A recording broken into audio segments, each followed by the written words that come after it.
আজকে আমি তোমাদের সাথে রান্নাঘরে একটা অত্যন্ত প্রয়োজনীয় টিপস শেয়ার করে নেব। তো তোমাদের বাড়িতেও চায়ের সসপ্যান যদি এরকম কালো হয়ে যায় তাহলে আমার এই টিপসটা ফলো করো, আর তোমরা কিন্তু পুরো ম্যাজিকের মতো রেজাল্ট ইনস্ট্যান্ট দেখতে পাবে। তো আমি এখানে সাবান কসবাইট নিয়েছি, কিন্তু আমি সেটা প্রথমেই ইউজ করব না। প্রথমে আমি ইউজ করছি এক টুকরো লেবু।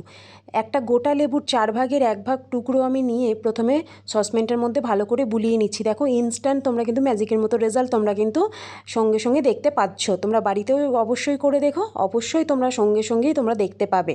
এই টিপসটা ফলো করে শুধুমাত্র চায়ের সসপ্যান নয়, বালতি বা তোমরা রুটির চাটু এইভাবে কিন্তু তোমরা পরিষ্কার করে দেখতে পারো। অবশ্যই তোমাদের কিন্তু পরিশ্রম এবং সময় দুটোই বাঁচবে।